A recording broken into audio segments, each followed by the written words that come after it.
Vou começar. Só um aviso para os alunos do Renato, ele suspendeu a lista essa semana.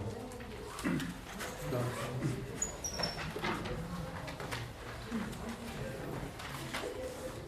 Então, a aula de hoje, a gente está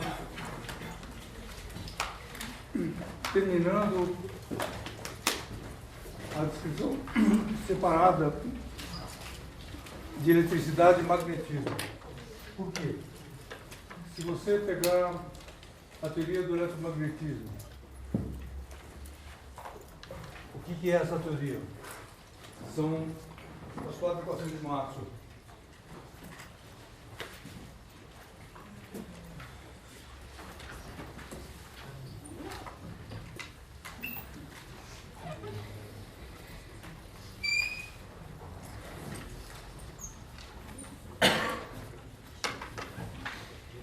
Então, o que é o eletromagnetismo? O eletromagnetismo é uma teoria de interação. Interação significa o quê? Que a gente tem que ter a capacidade de pegar o sistema de cargas correntes em um lugar e entender como que essas cargas correntes agem sobre cargas de correntes localizadas em outro lugar. Tudo bem? Então, sim, isso. Então, a teoria é isso. As equações de Maxwell que a gente vê aqui nesse curso já são as equações de Maxwell definitivas, como eu já falei várias vezes. Isso significa o quê? Que essas equações aqui são capazes, em princípio, de descrever qualquer fenômeno eletromagnético. E qual que é a ideia? Como é que a teoria é estruturada? Ela tem 4 equações que dizem como que os campos são criados, que são as equações de Maxwell. Tem uma equação de consistência, e tem uma equação, que é o que a gente está vendo agora, que diz o seguinte: se houver campos criados por quaisquer mecanismos, que a gente vai falar daqui a pouquinho já, a gente tem uma força elétrica e uma força de origem magnética.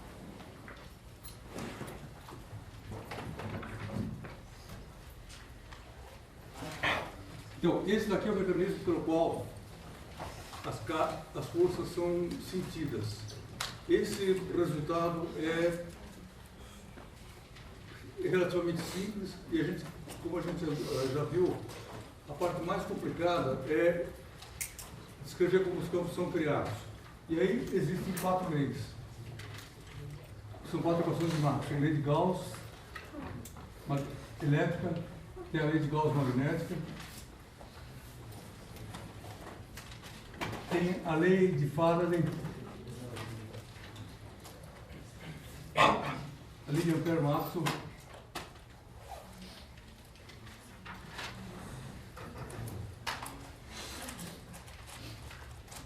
e o que essas leis falam? Elas têm um conteúdo e têm a equação da continuidade.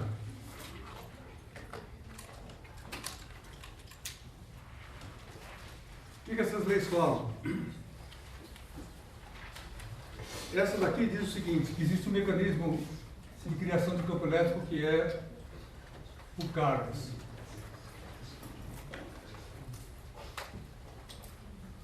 Lei de Ampère, corrente, cria campo magnético. Lei de Gauss, magnética, não existe carga magnética. Então, isso daqui é vazio. Esse objeto não existe. E a lei de Faraday, que é onde realmente começa o eletromagnetismo. Isso daqui, se você olhar, isso daqui é eletricidade e magnetismo. Por enquanto. Isso aqui não é eletromagnetismo. Ele vai passar a ser eletromagnetismo na próxima aula. Por quê? Porque aí a gente vai estudar a lei de Faraday, e essa lei diz o seguinte: que se você tiver uma variação temporal de campo magnético, aí você tem um outro mecanismo de criar campo elétrico. Então, aquele hífen que você fala, em vez de ser eletricidade e magnetismo, que é o que a gente está vendo até agora, ele se torna eletromagnetismo, com esse tracinho aqui no meio, isso começa com essa lei aqui, certo? Que mistura as duas coisas. Por quê? Porque aqui é campo gerando campo, certo? E aqui é uma relação direta entre fenômenos elétricos e magnéticos. Tem uma relação indireta já, por exemplo, que carga e corrente são a mesma coisa. Daqui está parado, daqui tem movimento, daqui está parado. E essa expressão está configurada aqui nessa relação da equação da continuidade, que tem uma relação entre carga e corrente. Do ponto de vista de imagem da natureza, a gente tem o seguinte, que existe esse objeto de carga elétrica, então existem linhas de campo assim, que saem ou chegam em algum lugar. O campo magnético não tem carga, então a linha de campo magnético é sempre fechada, necessariamente. E isso daqui, foi o que a gente viu na aula passada, o símbolo mais visível dessa relação é a regra da mão direita, que diz o seguinte, que se você tiver uma corrente para cá, você tem linhas de campo magnético circulares. Assim. Então, se a corrente for assim, você tem linhas de campo magnéticos que circulam assim. Linhas fechadas. Na hora que vem, a gente vai ver o seguinte, que o mecanismo matemático da lei de Faraday é parecido com esse, e as linhas de campo elétrico criadas pela variação temporal do campo magnético também são linhas fechadas. Certo? E com isso começa o eletromagnetismo. Hoje, a gente vai completar essa discussão aqui da força de Lorentz. Por quê? A força de Lorentz é muito importante, porque ela é o outro lado da teoria de interação, daqui cria o campo, daqui sente o campo é sentido dessa maneira. E tem outra razão, que é a seguinte, o eletromagnetismo, ele é um exemplo muito importante da relação de física com sociedade, porque na época que o eletromagnetismo foi feito, era uma teoria absurdamente inútil.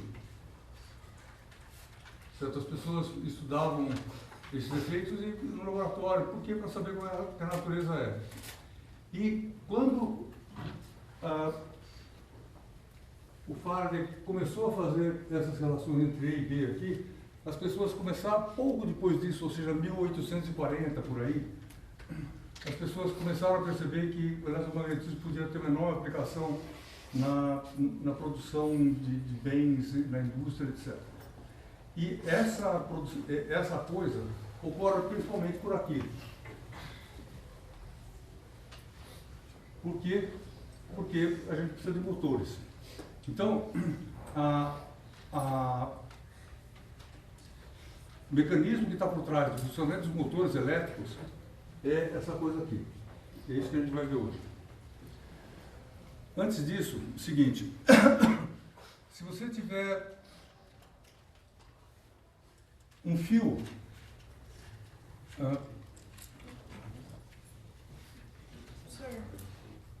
pessoal, se tiver pergunta, por favor, vocês... Não, você pode acender a luz aí da frente, por favor. Se você me ensinar com acende, eu acendo.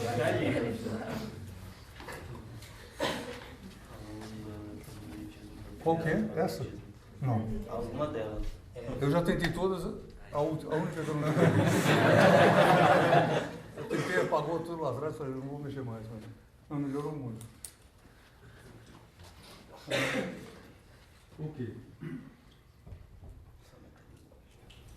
Qual que é a ideia dessa expressão aqui? Isso daqui é uma expressão, ela é simples, mas ela tem um conteúdo muito importante. Pergunta: a força que age numa carga elétrica depende do campo elétrico ter vindo daqui ou daqui? Não. Tudo bem isso? Então, o campo elétrico é o campo elétrico. Uma vez que ele foi produzido, tanto faz se ele foi produzido por uma carga ou foi produzido por uma variação temporal do campo magnético. Tanto faz. Então, isso está dito aqui. Mesma coisa aqui. Campo magnético. Quais são os mecanismos? Faltou um aqui, que a gente vai ver mais tarde. Variação temporal do campo elétrico também cria campo magnético.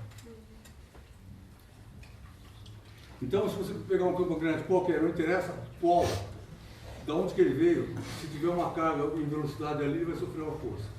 Tudo bem? Então, isso daqui meio que mistura a origem dos campos, tanto faz, tanto faz, tanto faz. E aí você pega um fio, imagina uma região do espaço onde tem um campo magnético.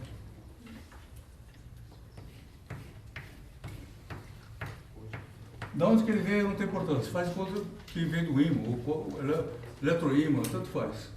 Variação temporal do campo elétrico, tanto faz. Aí ele está lá. E aí você põe um fio aqui, percorrido por uma corrente. E aí o que vai acontecer? Se isso aqui tem uma corrente andando aqui, significa que você vai estar exatamente nessa situação. Você vai ter cargas em movimento, porque a corrente é isso aqui. Só tudo bem que isso aqui é a corrente 5QV. É carga em movimento, corrente. Presença do campo magnético. Então vai ser uma força. E aí, como é que a gente descreve matematicamente essa força? Então isso que é o que a gente vai fazer agora. Você pode fazer o seguinte. F minúsculo, que é a força que haja um elétron aqui dentro. Então você pega um elétron aqui. E essa força vai ter a seguinte carga, vai ter ser menos E, que é a carga do elétron, vezes a velocidade do elétron, e por o campo magnético externo, B.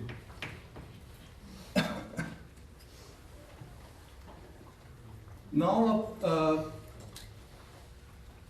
2, 3 aulas atrás, a gente viu um problema super importante, que é o seguinte. Quando você põe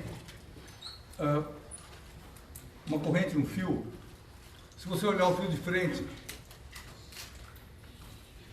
e a corrente está saindo assim para você, aqui, e aí você põe um campo magnético aqui,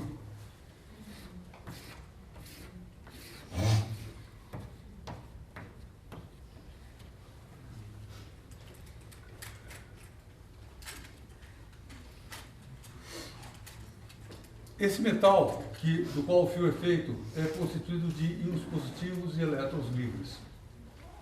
Então, essa coisa branca aqui, ela é igual à soma de cargas positivas, uma soma simbólica, né? Mais cargas negativas, elétrons, e esses elétrons, se a corrente estiver saindo assim, esses elétrons estão entrando no quadro. Tudo bem? Isso aqui está superposto a isso. O fato desse rede iônica estar em repouso diz o quê? Que ela não é capaz de sentir força de Lorentz. Então, a força de Lorentz não é capaz de agir na carga em repouso. Mas ela age nos elétrons. Então, nesse caso aqui, se você tiver um B assim, o V está para dentro da lona, assim, de lado é isso, mas é assim, certo? V vetor B dá uma coisa assim.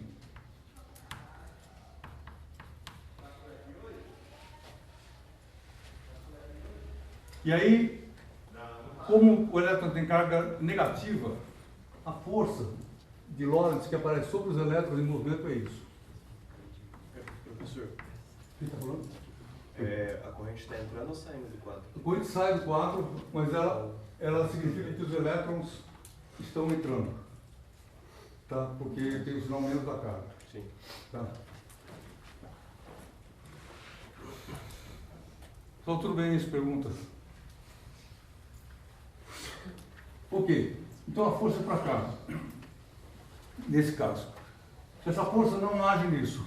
Agora, quando você pega um fio de verdade, um pedaço de metal, todo o peso do metal, toda a dureza dele está contida nesse negócio aqui. Você nunca pega o elétron livre. O que você pega no metal é a rede cristalina. Sim, ele que é a parte sólida e pesada, etc. do metal. Então, significa o seguinte, de alguma maneira, isso aqui, essa força, é transmitida para esse pedaço aqui. E como é que essa transmissão se dá? Do seguinte jeito. Se você pensar nas distribuições de carga, positiva e negativa, eu vou pintar a carga positiva de vermelho. Aqui. Isso daqui é isso. E aí, essa carga negativa é verde. Sei lá, não tem mais cor. Branca.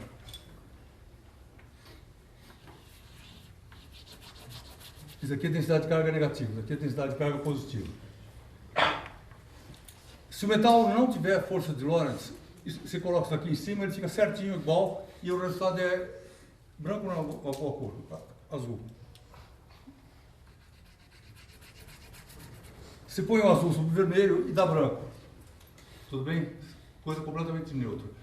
Quando você tem força de Lorentz, esse pedacinho azul é puxado um pouquinho para cá. Então, a soma dos dois, a superposição, dá a seguinte coisa. Você vai ter um pedaço vermelho aqui, um pedaço azul aqui, só que o pedaço azul está deslocado. E esse deslocamento faz com que apareça esse pedaço aqui é branco, porque tem azul e vermelho superposto. Esse pedaço aqui é azul. E esse pedaço aqui é vermelho. E esse pequeno deslocamento, ele dá origem aqui, ele dá origem a uma força elétrica entre esse pedaço e esse pedaço, lateral no fio. E essa força elétrica é que puxa o fio como um todo para cá. Só tudo bem isso? Pergunta. Só claro isso? Tá, então, ou seja, ainda que não seja possível ter força sobre a rede iônica, tem força sobre o fio. Só que essa força de origem elétrica. No fundo. E aí quando você faz o balanço de forças no sistema, aqui você tem duas forças. Tem a força de Lorentz, que é essa daqui. Aí você tem uma força de origem elétrica, que é essa daqui. E aqui você tem uma força de origem elétrica assim.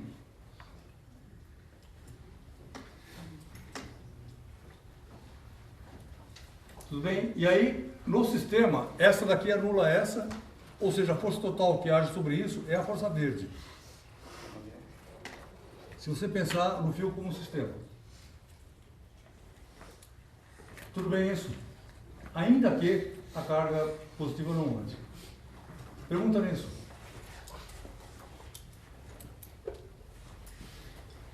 Ok.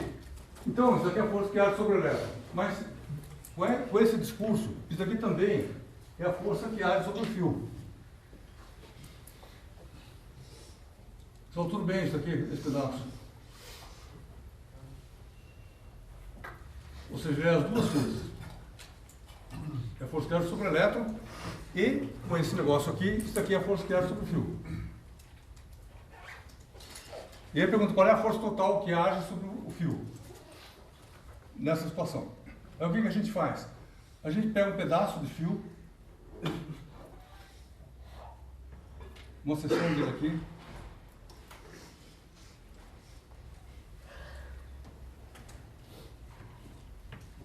que eu vou dizer que ele tem comprimento DL, esse pedaço, e a força total que age sobre esse pedaço vai ser o número de elétrons que tem aqui dentro vezes essa força. E esse número é o quê? Se eu conhecer a densidade de elétrons por unidade de volume,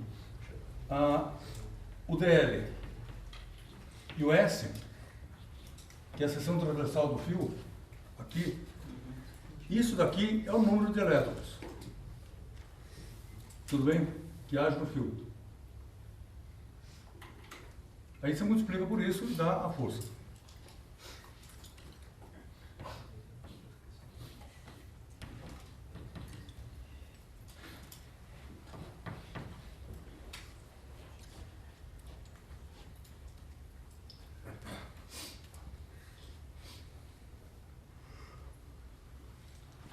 E agora, a ideia é simplesmente transformar essa expressãozinha numa coisa um pouco mais prática, que é o seguinte. Eu sei que E, V e N, essas coisas aqui, dão a densidade de corrente, o J. Então isso daqui passa a ser igual a dL S, J, vetor B.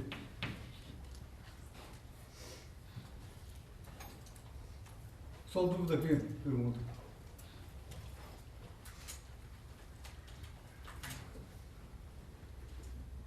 E agora você fica olhando isso com força. Que é o seguinte. J é um vetor. DL é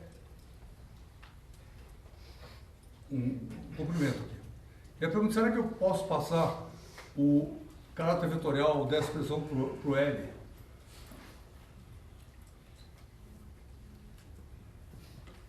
Para tornar isso mais prático? A resposta é sim. Por quê? Porque no fio, o L e o J são a mesma coisa. São paralelos. Tudo bem isso? Então, isso aqui não é uma prova, mas é uma esperteza. Eu passo o caráter vetorial disso aqui para cá, escrevo isso daqui, S, J, vetor B. E o produto vetorial passa a ser entre isso daqui e isso daqui. E aí, SJ é I, é a corrente que passa pelo fio. Então, essa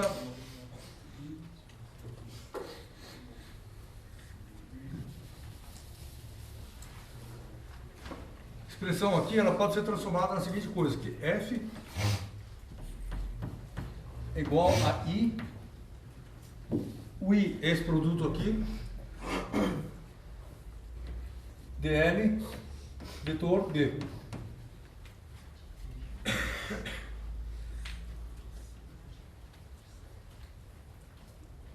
E esse DL, aí ele adquire o mesmo significado que a gente tinha na lei de Biot-Savart. Isso aqui fica parecido com a lei de Biot-Savart, esse pedacinho aqui, IDL. É o mesmo significado. Aqui é um pedaço orientado do fio e a corrente.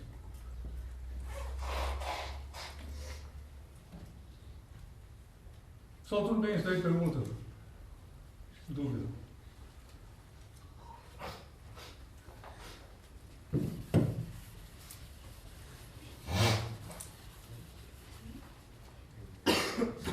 E com isso aqui, a gente pode, então, escrever isso aqui.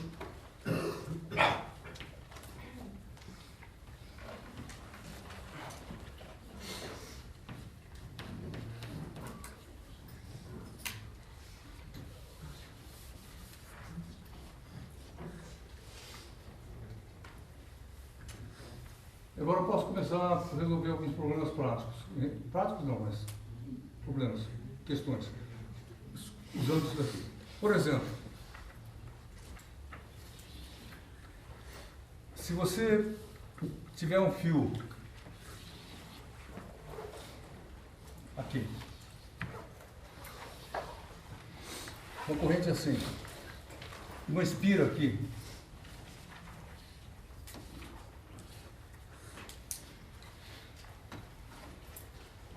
percorrida por uma corrente assim.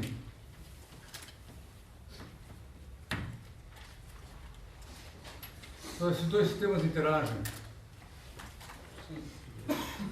Ou seja, você vai observar uma força entre a espira e o fio. Então, é isso que a gente vai ver agora. Tudo bem isso? Aqui já a pergunta. Aí, para fazer a conta, a gente vai dar um nome, um número para os lados da espira. É o seguinte, imagine esse fio muito longo, então, de modo que eu posso usar a lei de Ampère aqui. E se eu puder fazer isso, lei de Ampère, o campo criado por esse fio aqui, ele tem a seguinte cara.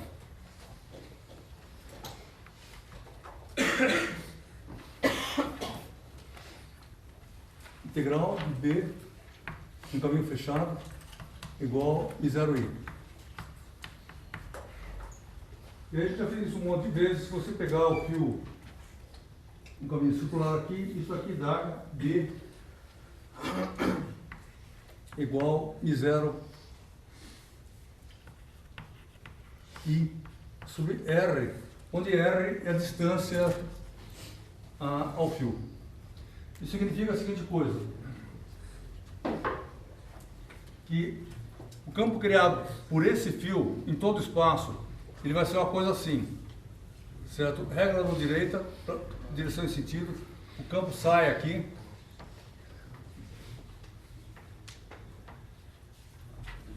em tudo que é lugar aqui, em todos esses lugares aqui ele entra.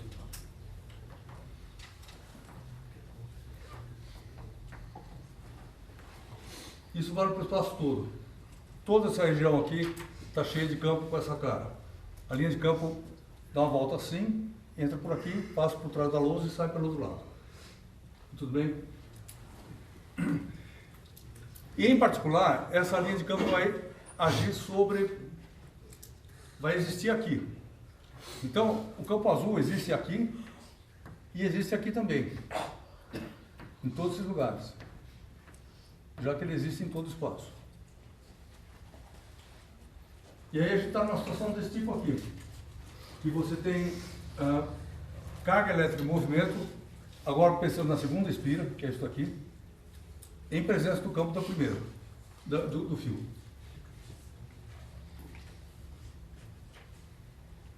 Só pergunta nisso, na situação do problema.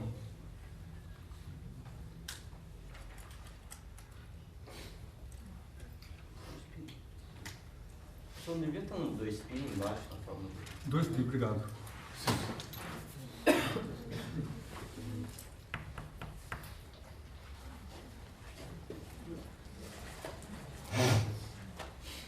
E aí, essa intensidade cai com a distância. Ou seja, aqui a gente tem um vetor grande e esse vetor vai diminuindo à medida que eu me afasto do fio. Pergunta? Ok. Qual é a força sobre o lado 1?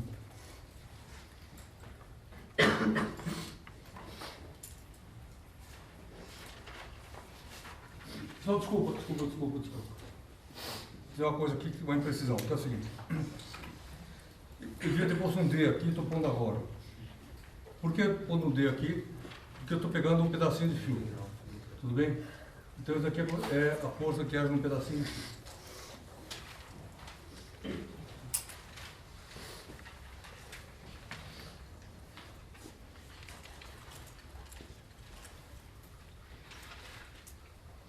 Só no trecho 1, o que é DL?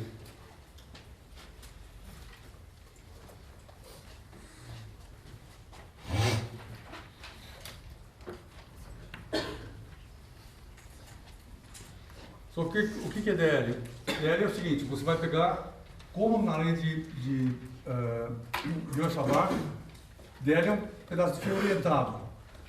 Então você vai pôr o DL no sentido da corrente.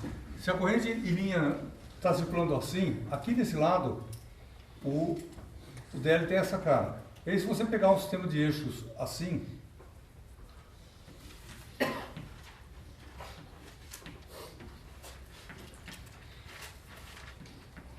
de modo que o X esteja saindo aqui da lousa, aqui, se você pegar um sistema de eixos assim, DL1 vai ser DY vezes J. Infelizmente, o J aqui não é densidade de corrente, é o versor. Tudo bem, J chapéu.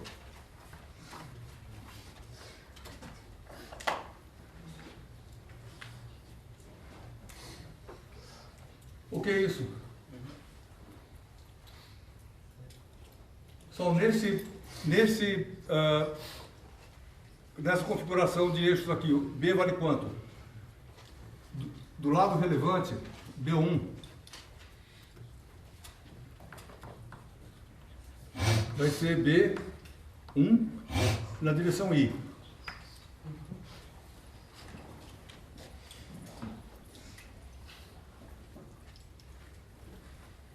Então agora você aplica isso aqui.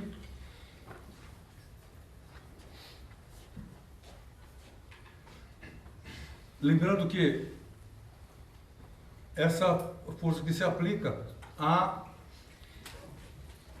corrente que está sentindo o campo. Então, nesse caso, é em linha.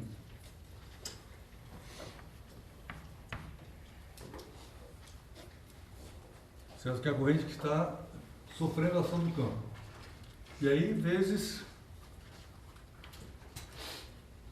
DL1, vetor B, 1. Aí você faz essa conta, você vai ter que multiplicar J por I, dá menos K. Tudo bem isso?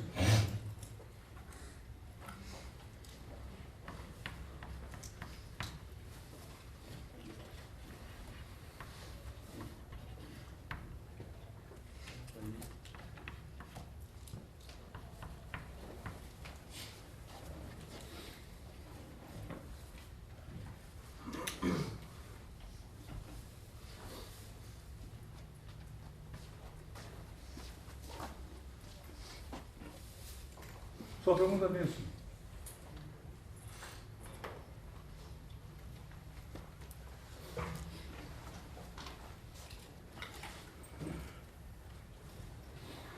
Só dúvida aqui. Já que a gente calculou 1, calculo 3, que é parecido, quanto que vale DF3?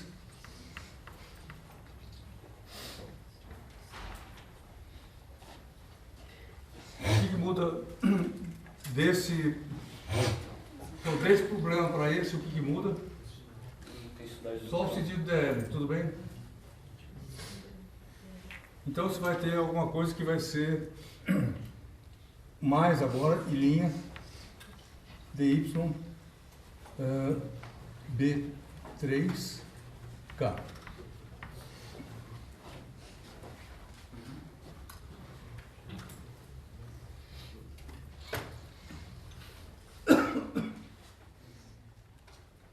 Só o lado 2.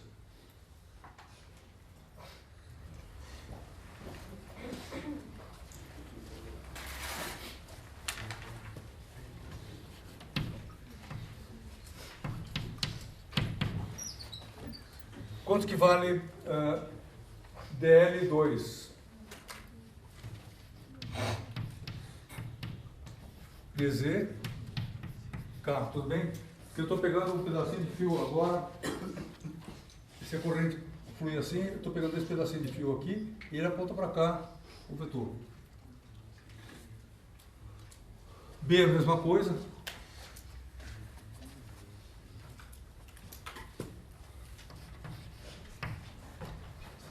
Vai ser um B que depende de Z, na direção I. E aí eu vou ter que fazer o produto vetorial disso com isso. Então eu vou ter I', DZ, B, e aí multiplica K por I, que dá J.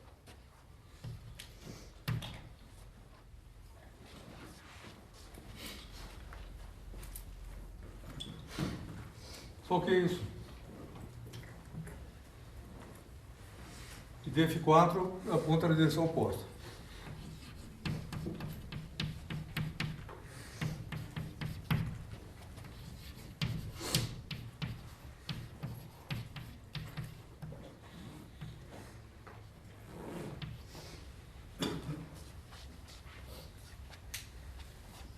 Se você quiser testar isso com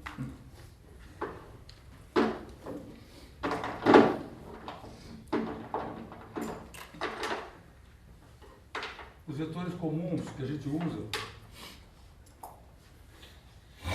se I' for isso e B é isso aqui, I' vetor B dá uma coisa para baixo.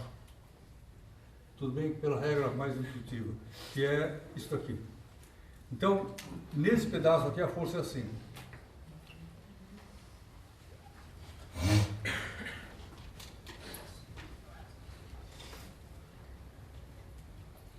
Sim? Nesse pedaço aqui, I' B, I' vetor B, vetor para cá.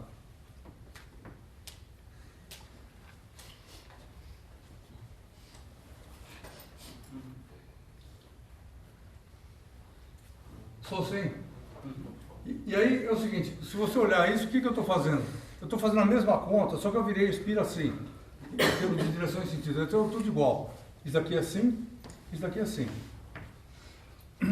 Se você quiser calcular a força total sobre a Spira, o que acontece? Essa força aqui anula essa. Por quê? Porque o B, a cada distância fixa, ele é o mesmo. Se eu fosse fazer um desenho melhor, que eu vou fazer um aqui nesse cantinho, da força.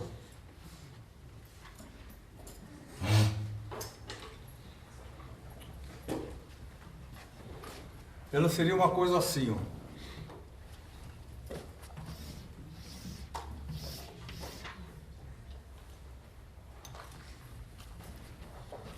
Então, aqui no lado, aonde que a força é mais forte? Aqui embaixo ou em cima? Embaixo. Por quê? Porque B é maior. Tudo bem? Então, se eu fosse desenhar o tamanho da flecha, daqui seria uma coisa assim. Ela cai aqui desse jeito. Só que, do lado de cá vale o contrário igualzinho.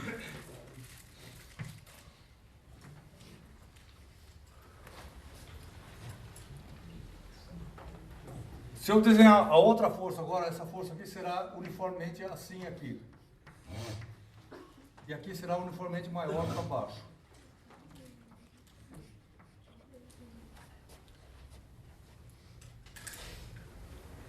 Porque aqui o campo é mais intenso, só por isso. Só tudo bem isso aí. Então, o que vai acontecer? A Spira é atraída para o fio.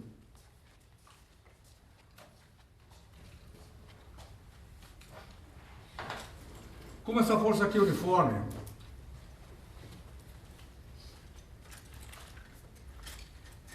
a força total que é... Calma, só para fixar o que a gente está falando.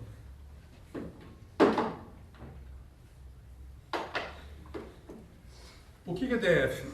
Só para fixar costurar o símbolo na ideia. O que é DF1? DF1, o que eu fiz? Peguei esse pedaço, cortei em pedacinhos assim. E DF1 é um pedacinho, é a força que age nesse pedacinho.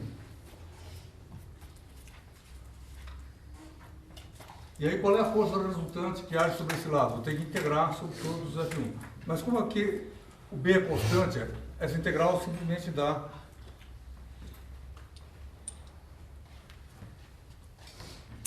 F1 igual a I', L é o comprimento da Spira e B1. K. Se não menos.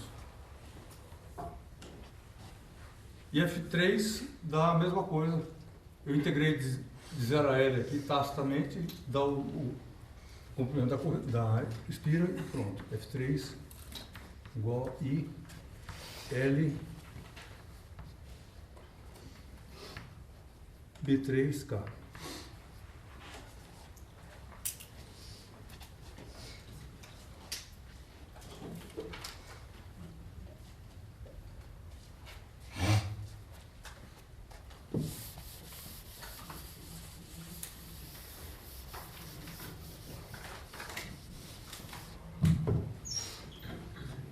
Então, força total sobre a Spira, na verdade é a soma das 4 forças.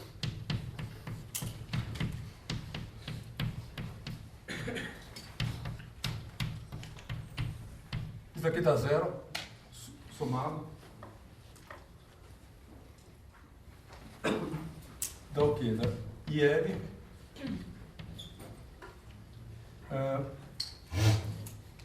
B3,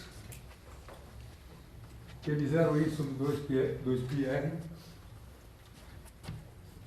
0I sobre 2π. Só que é R3. Ou seja, a força aqui, a distância, o raio relevante é isso daqui, que é R3. E esse pedaço aqui vai ter um R1. Professor, ali é I' no primeiro I. I', obrigado.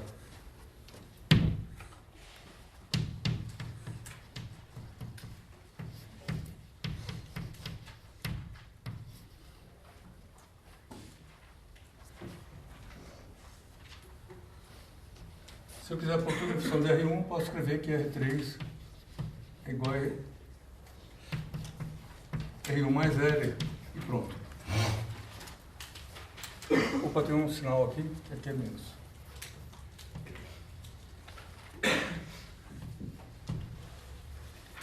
A direção K.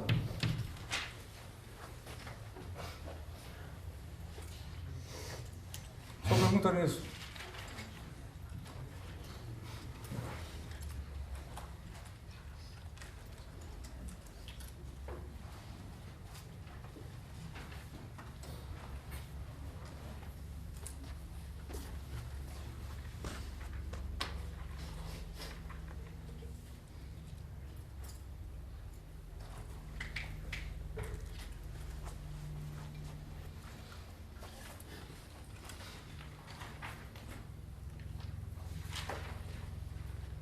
Só posso calcular a força que a espira age, cria no fio? Posso. Isso é simples?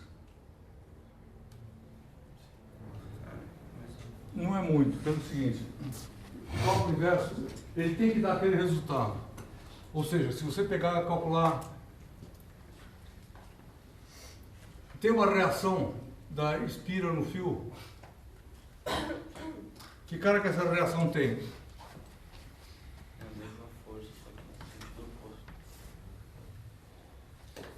Esse fio aqui, ele cria um campo assim aqui. Que vai ser um B1 entrando aqui. Tudo bem? A contribuição do lado 1 sobre o fio. Contribuição do lado 2 sobre o fio. Sai.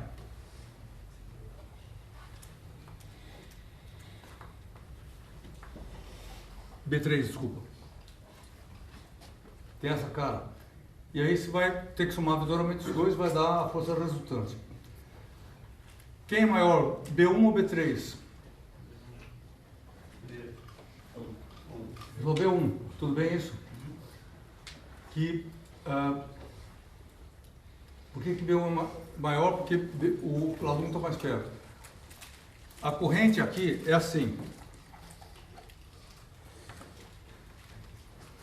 Certo? O B1, vezes a corrente, eu tenho que fazer esse produto vetorial aqui. Isso aqui dá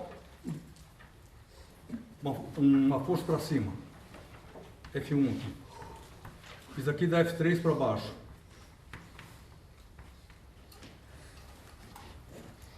E você vê qualitativamente que F1 é maior que F3. Tudo bem? Significa que se um atrai o outro atrai um também. Ação e reação. Só que o cálculo disso não é simples. Por quê? Porque a gente teria que usar aquela expressão que a gente já teve no passado, do campo de um pedaço de barra assim. E dá para calcular, mas ele é chato. Só isso. Tudo bem isso? Só pergunta. Conceito. Só olha esse problema de novo. A conta está feita. Agora olha o problema. Esse pedaço do fio aqui, ele age sobre a espira.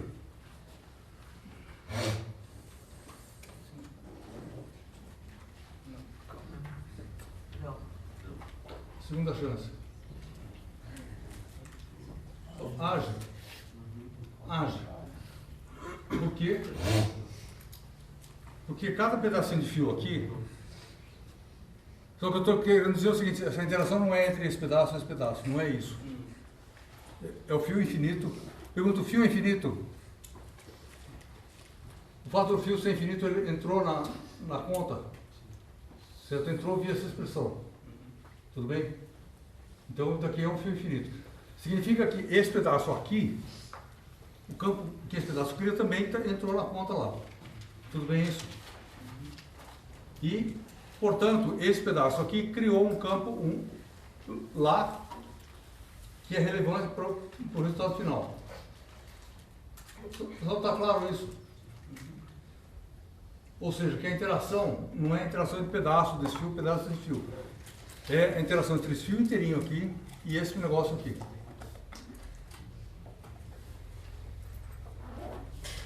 Tudo bem isso? Por isso que para calcular a recíproca é complicado, porque a gente tem esse pedaço aqui e eu tenho que calcular a interação desse pedaço com todo o fio. Dá para fazer? Dá, só que dá mais trabalho. Se a gente fizer, vale ação e reação e uma força igual a outra, senão ao contrário. Pergunta?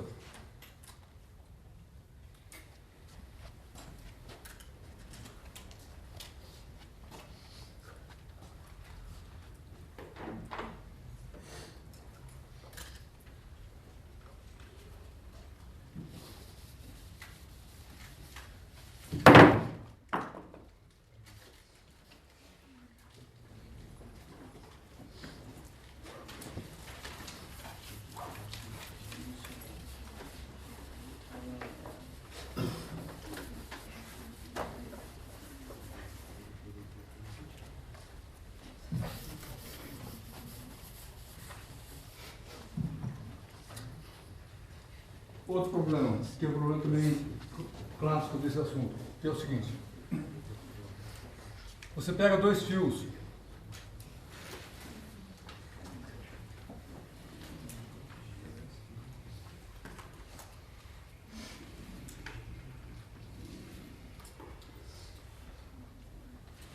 percorridos por correntes paralelas e aqui e linha aqui. Qual é a força entre esses fios? Só esse tipo de cálculo aqui é o cálculo que permite a gente medir μ0. Como é que você mede μ0?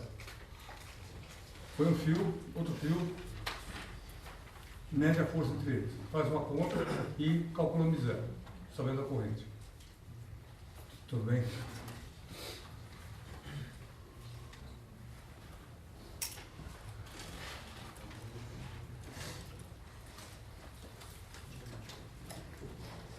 Só para lembrar, por que μ0 é importante? Tudo bem, a constante do magnetismo.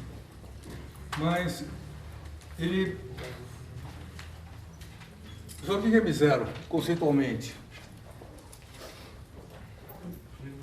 Uma constante. Tudo bem isso? Constante do quê? Só da matéria? Não, do vácuo. Tudo bem, no lugar que não tem nada, como a gente está falando aqui, o campo magnético é caracterizado por um μ0. O campo elétrico caracterizado por um ε0. Em relatividade, quando a gente calcula a velocidade da luz,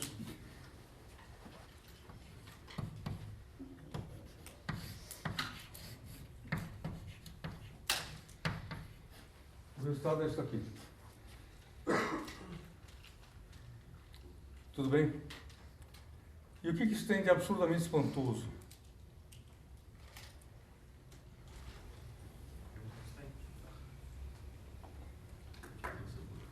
São absolutamente chocantes isso. Por quê? Porque isso aqui é velocidade. Só existe velocidade. Só eu tenho velocidade. Se você vê que essa pergunta, do jeito tradicional, ela não tem resposta. Se eu não falar em relação a quê? Tudo bem isso? Só sim. A resposta posso ter, eu posso não ter. O giz tem velocidade, em relação à minha mão não tem. A gente sabe isso super bem. Então velocidade não é uma coisa, não tem velocidade. Só que aqui tem. Tudo bem isso? São totalmente chocantes.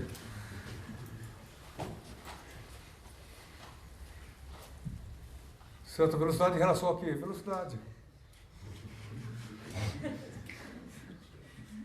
Tudo bem isso?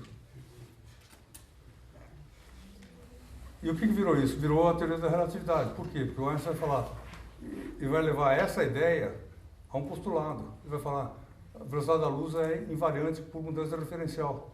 E só assim que ela pode ser velocidade. Velocidade. Tudo bem? Em relação a quê? Não interessa, velocidade. Só tudo bem isso aqui? Só relatividade, isso que acontece em relatividade. Então você tem simplesmente uma velocidade. Eu perguntei em relação a quê? A velocidade. Tudo bem? Sim. E aí você vê, o germe dessa ideia está aqui, no eletromagnetismo. Tá? E ela depende do quê? Da constante elétrica e da constante magnética. E aí isso é interessante, porque isso daqui é constante em relação a quê? Constante. Tudo bem? Só sim. Então a relatividade explora esse lado desse resultado. Pergunta?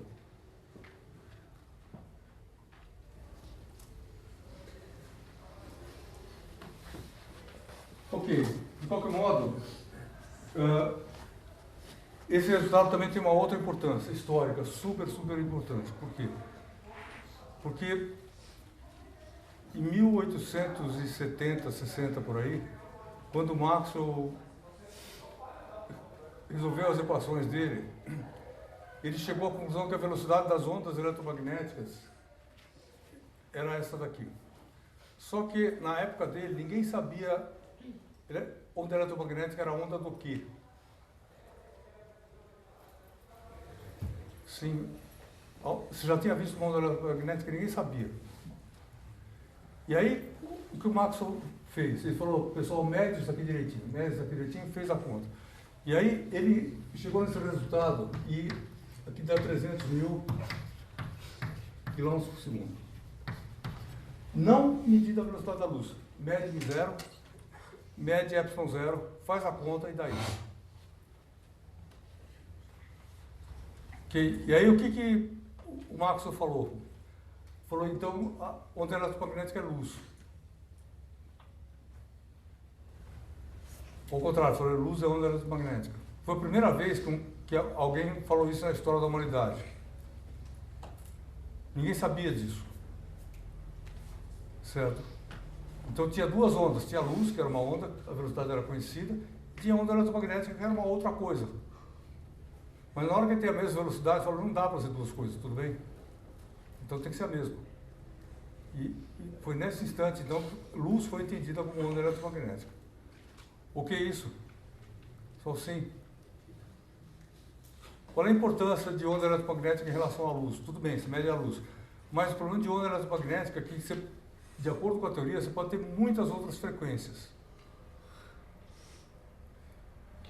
Então, o Maxwell não só descobriu que luz era onda eletromagnética, esse pedacinho do espectro aqui, mas ele descobriu automaticamente que tinha outras ondas, que ninguém suspeitava. Ninguém suspeitava que onda de calor era onda eletromagnética, não tinha a menor ideia disso. E aí o que eles foram fazer? Falaram assim, não, vamos estudar se tem onda com essa frequência, com essa frequência. Começaram a procurar e acharam, em laboratório, ondas com outras frequências. Então eles começaram a perceber que essa teoria é uma teoria boa.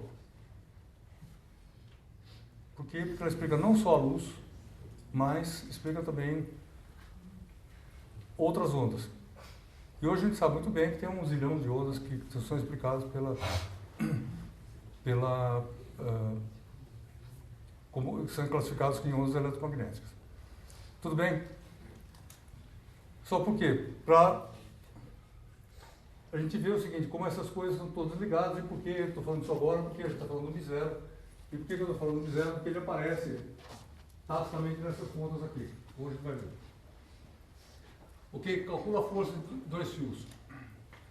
E aí você escolhe um fio, dá o número 1 aqui, 2 aqui, esse fio. Eu posso calcular inicialmente a força que esse fio aqui causa sobre esse. Que força é essa? Esse fio aqui, ele vai criar um campo em todo o espaço que ele entra B1. Ele é um campo assim. Inclusive aqui. E aqui ele sai. Ou seja, essa linha de campo é a mesma que essa, dá a volta assim. E aqui ele sai. E B1, se eu puser o sistema de eixos, mesmo que antes aqui, Y aqui, Z aqui,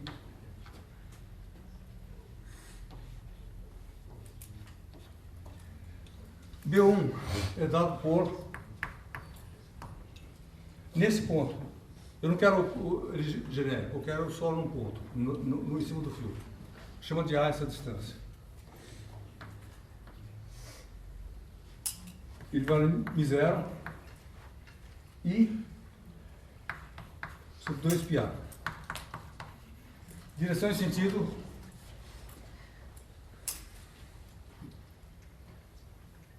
menos I, tudo bem?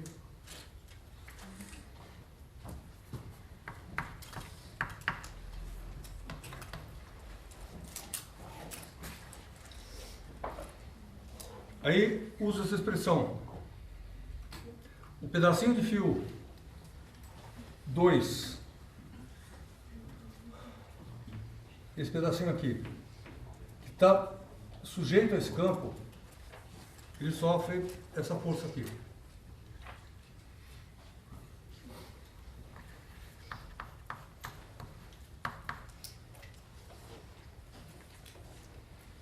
Que é I'.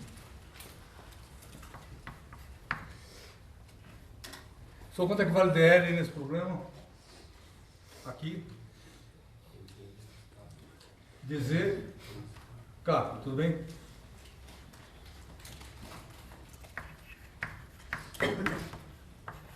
Vezes o B1.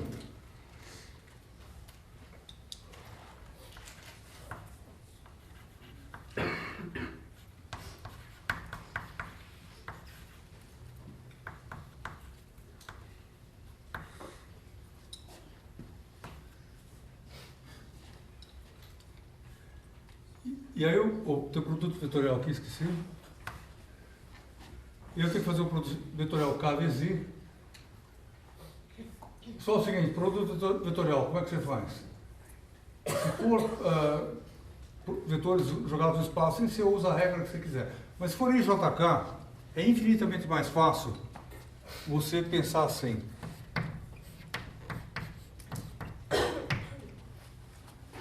Se você tiver os vetores nessa ordem aqui, o resultado é o outro com mais. Tudo bem? Estou falando IJ da K, JK da I, KI da J. Sim, nessa ordem cíclica. Se tiver invertido, tem o sinal menos. Só isso. Ok? E isso aqui é muito mais fácil do que ficar fazendo determinante para isso aqui. Aqui não, a gente não usa. É muito simples para ter determinante. Tudo bem? Pode fazer, mas dá trabalho inútil. Então, pega isso aqui e usa isso aqui. E aí eu tenho KI da J. Então, isso daqui, usando o que está dentro primeiro. I', DZ, M0, I, 2πA. Se não menos, vem aqui. E KI da J.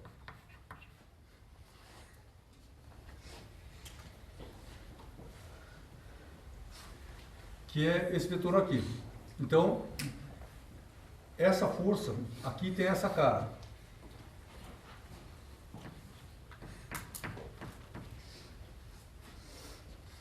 Então, força de atração nesse caso. Tudo bem?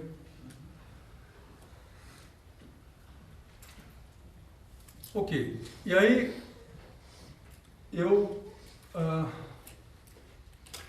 qual é a força total que age no fio?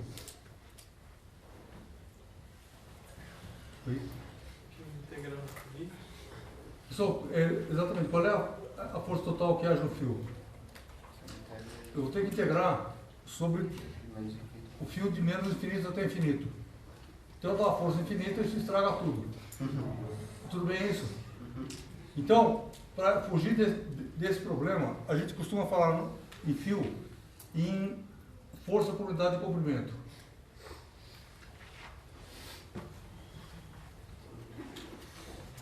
O que é isso?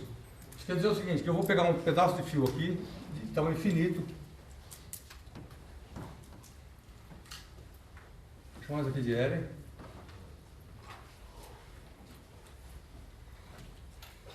e a força que age nesse pedaço de fio é essa força verde aqui.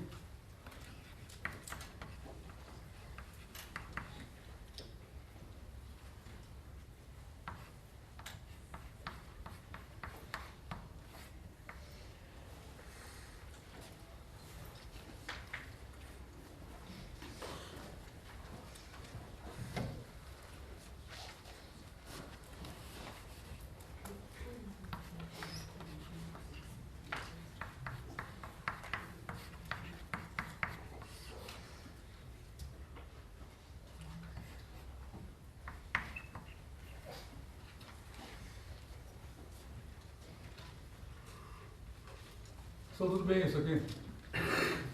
É um jeito de não poder dizer uma coisa sensata a partir desse problema. Então eu falo em força por unidade de comprimento. Desculpa, aqui não é mais D, aqui é F. Já peguei o F, todo o comprimento.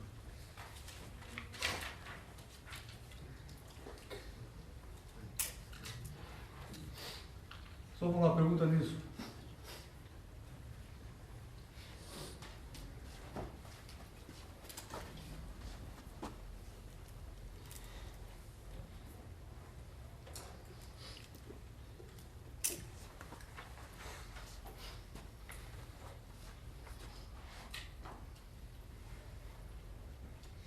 A recíproca.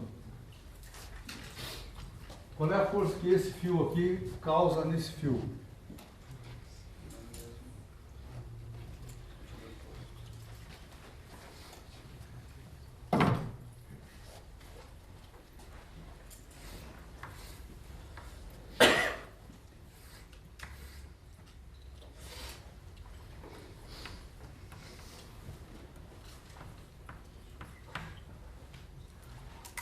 Nesse caso agora aqui, regra não direita, se eu pintar de verde o campo que esse aqui cria, o campo será assim.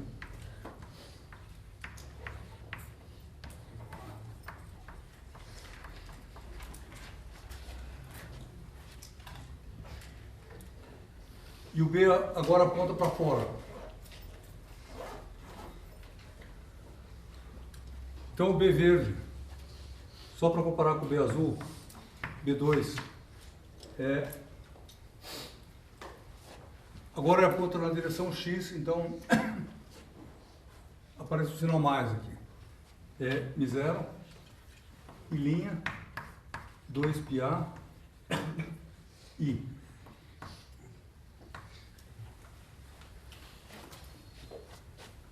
Que agora o campo está saindo aqui.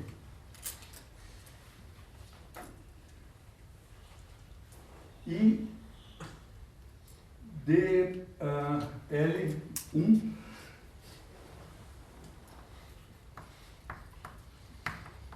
DZK.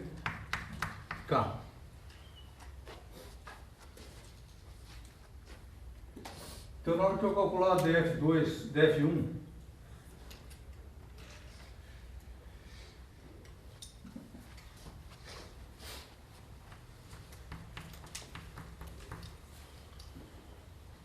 que é I, DL2, DL1, vetor B2,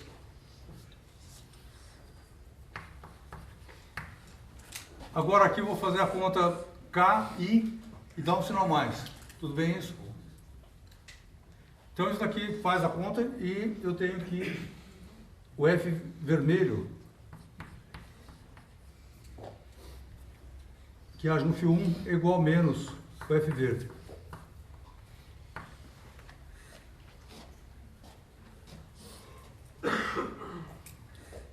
Só da onde que por que não é mais ou é menos?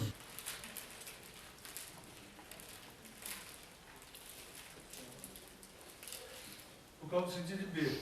Tudo bem isso? Então o que muda de um para o outro? Esse B aqui está entrando aqui e esse B aqui está saindo aqui. Fora isso, a conta é igual. Foi. Professor, mas quando sobe acima, não deveria estar entrando ali. Espera um pouquinho só. Porque a velocidade do elétron está para baixo, né? Não, espera um pouquinho.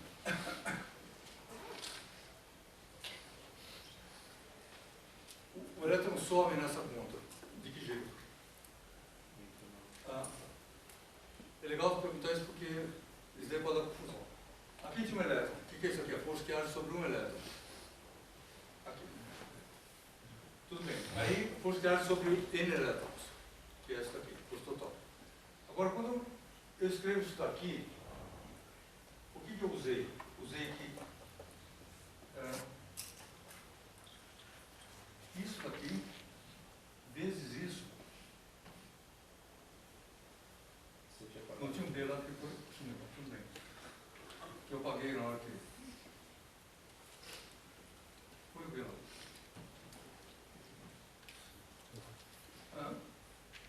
Isso aqui virou J.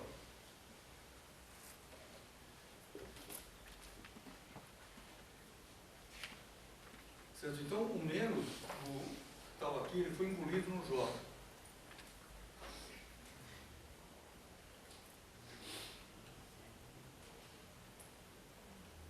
Tudo bem isso?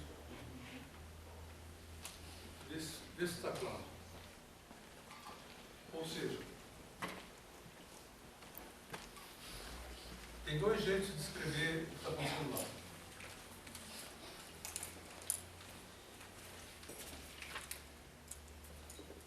Tem elétrons aqui andando assim, no fio. E porque o elétron anda para lá, que a corrente é para cá. Esse aqui é V, e I é isso. Tudo bem isso aqui? Então, na hora que eu peguei N, E, V, e joguei isso de J, aí eu passei para a linguagem da corrente convencional. Tanto faz, um ou um outro.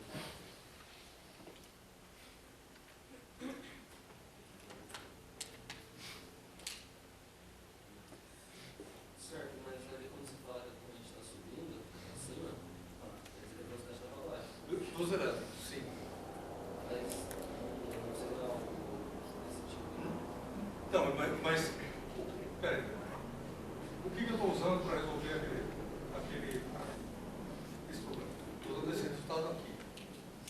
Então, tudo que a mágica já aconteceu aqui dentro. Não é mágica, é uma mudança de linguagem. Tudo bem? Pergunto, o que é isso aqui? Velocidade do elétron. Carga do elétron. Aqui, ainda é velocidade do elétron, carga do elétron. Na hora que eu falei que aqui é J,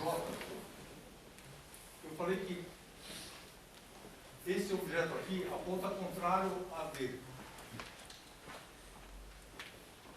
Tudo bem? Então agora eu estou falando da corrente convencional.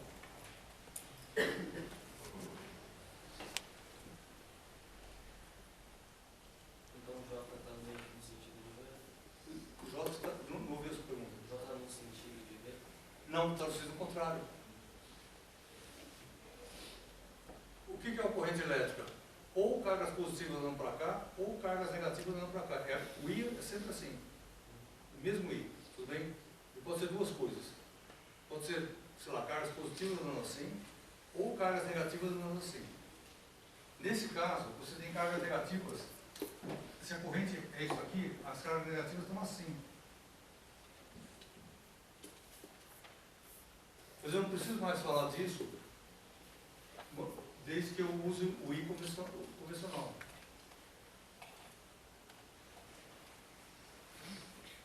Tudo bem? E aí, nesse problema, eu estou usando a corrente convencional. Ou seja, nesse problema de verdade, tem elétrons descendo assim. Nos dois casos. Só que, se eu quiser falar isso, eu explico, está certo. Só que eu tenho que mudar sinal várias vezes. Eu não quero fazer isso. Então, fica muito mais fácil você usar a corrente convencional. Tudo bem?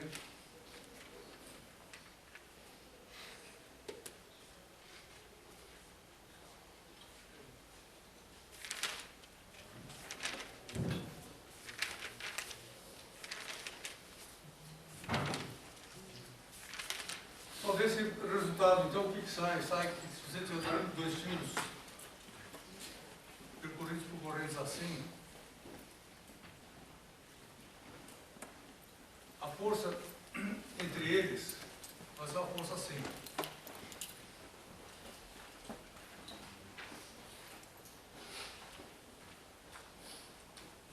E eles se atraem. Se você quiser mudar isso, o que você faz? Você muda o sentido de uma das correntes e a força passa a ter repulsão.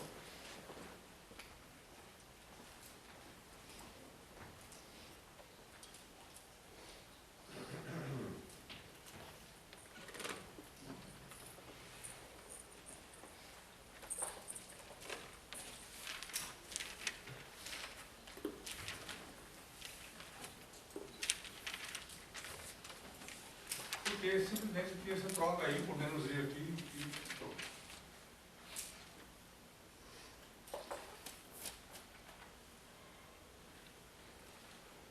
Só pergunta.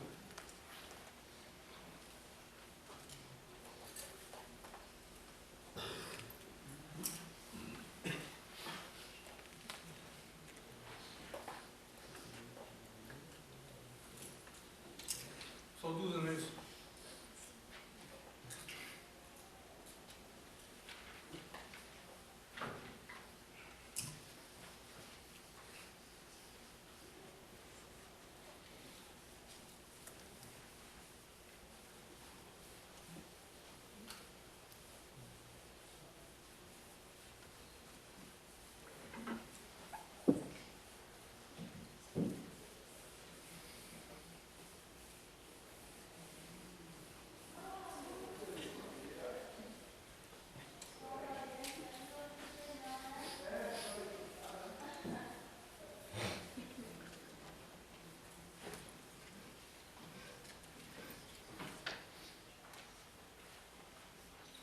Só a próxima atração.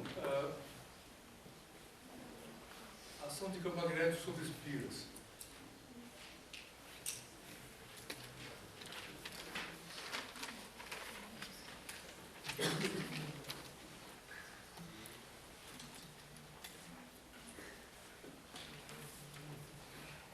Eu vou tentar desenhar.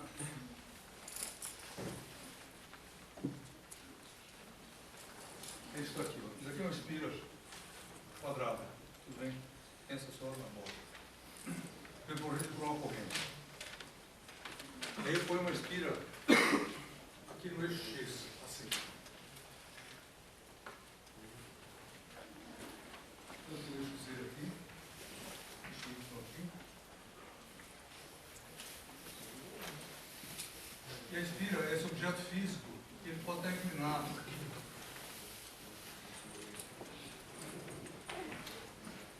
Ou seja, eu estou tentando dizer, isso aqui representa isso aqui, projetado, tudo bem? E aí eu faço passar uma corrente sobre essa espira. E ponho isso em presença de um campo magnético assim.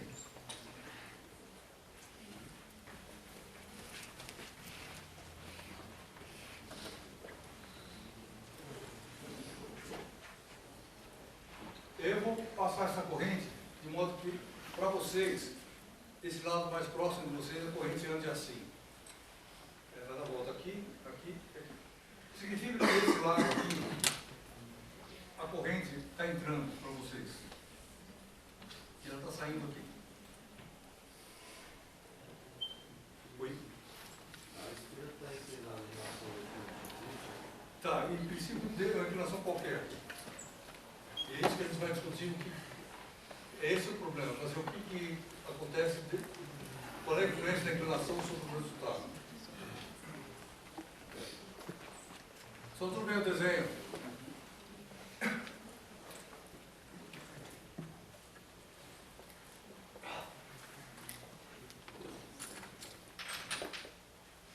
A pergunta é, qual é a força que há sobre essa espira?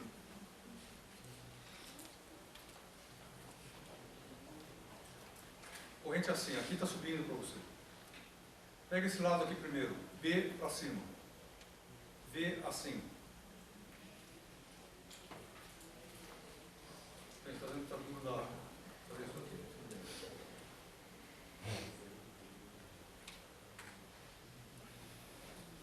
Então assim, B assim, V paralelo à espira. O que é isso? Só V vetor B para fora. Só tudo bem isso aqui, eu não vou poder desenhar muito isso. Então você presta atenção nisso aqui. Tudo bem que aqui é para fora. Então aqui aparece uma força nessa corrente que passa por aqui, que é assim, horizontal. Tudo bem isso? Só o lado de trás, o que muda? Eu vou pegar esse vetor aqui, dar uma volta assim, fazer o vetor assim. E o B, qual é a diferença do lado da frente e do lado de trás? O lado da frente é assim. O B é o mesmo, a frente e atrás, só que o V muda. Tudo bem isso?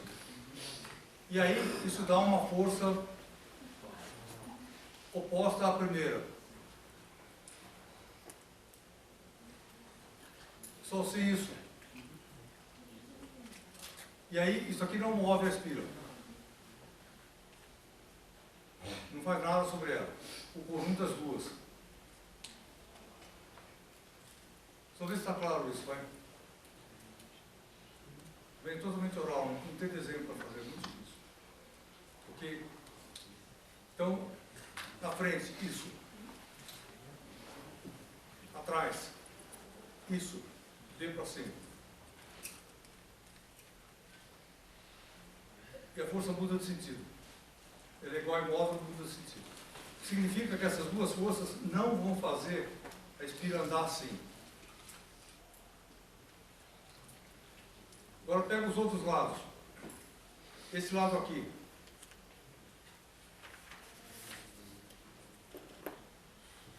Agora a situação é essa.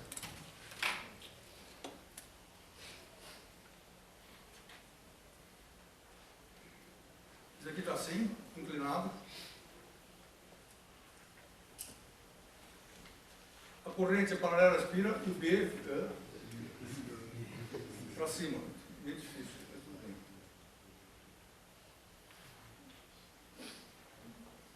Só assim, B vertical para cima, verde orientado ao longo da espira. V vetor B, uma força para lá, tudo bem? E essa dá para desenhar.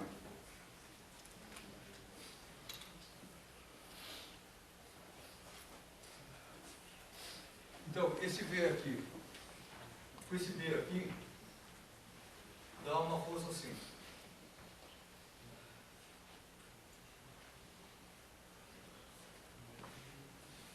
Aí você vai ao lado de cá.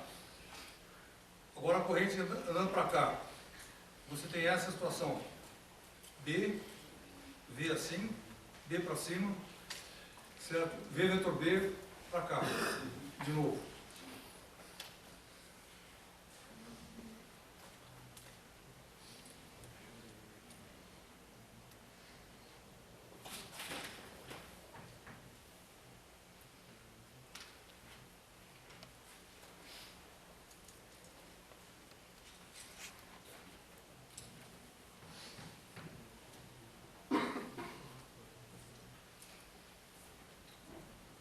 Só tudo bem isso aí.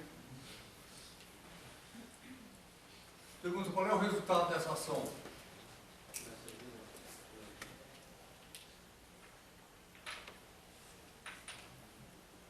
Então essa ação você vai ter uma força assim, essa força é sempre horizontal.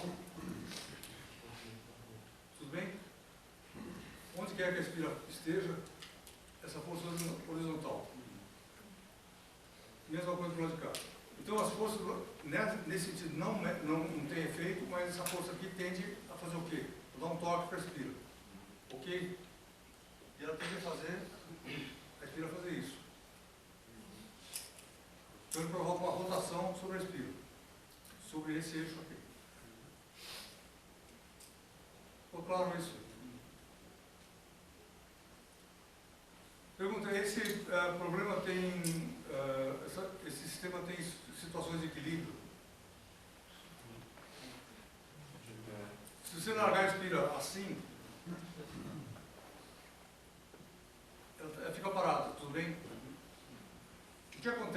se eu pegar a espira e virar. Então, essa força aqui, ou seja, a coisa importante é que ela é sempre a mesma. Se a espira fizer isso, ela é sempre a mesma. Ela muda de tamanho. Tudo bem? Mas ela é sempre no mesmo sentido. Então, se você tiver uma situação em que a espira está assim, e a corrente desse lado está saindo agora, e aqui está entrando, a força é assim.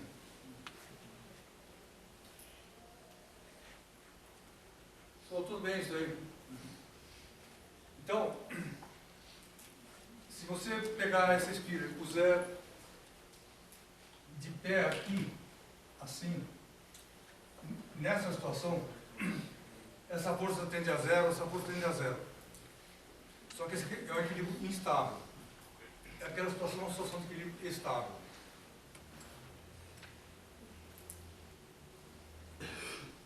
Só assim. Então, esse daí é o princípio do funcionamento dos motores. O motor funciona em cima dessa ideia. Que você, se você tiver um campo magnético e você quiser passar uma corrente, uma espira, a corrente vai sofrer um torque e se orientar desse jeito. Tudo bem isso? Só pergunta nisso. Agora, como é que funciona o motor? Se você pegar essa espira aqui e soltar, nessa situação, e a espira tiver inércia, você vai fazer assim.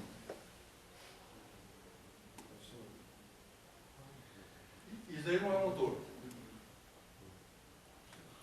Ok?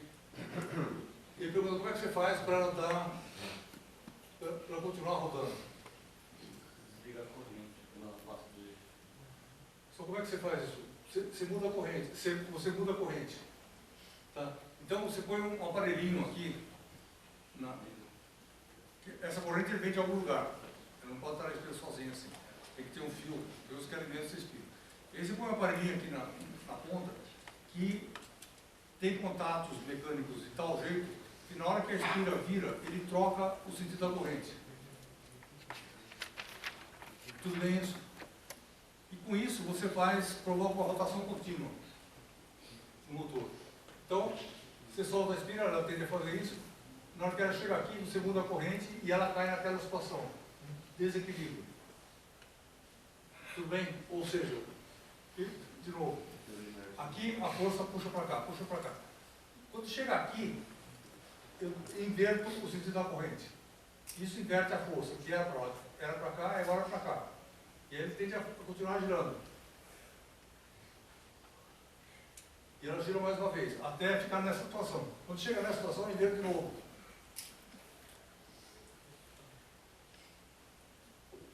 Pessoal, claro isso? Pergunta.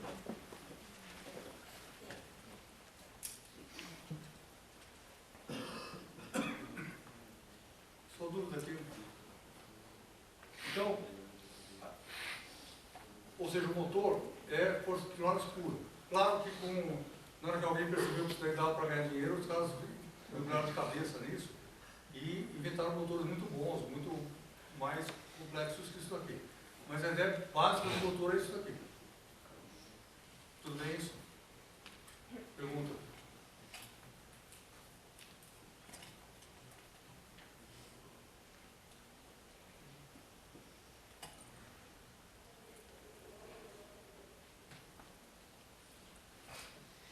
Só o contrário agora. Pega a espira aqui, põe o campo magnético e não passa a corrente da espira.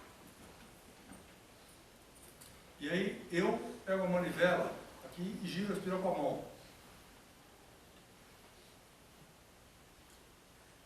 Quando eu faço isso, o que acontece?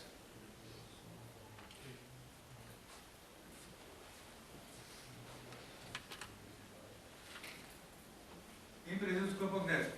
Se você fizer isso aqui e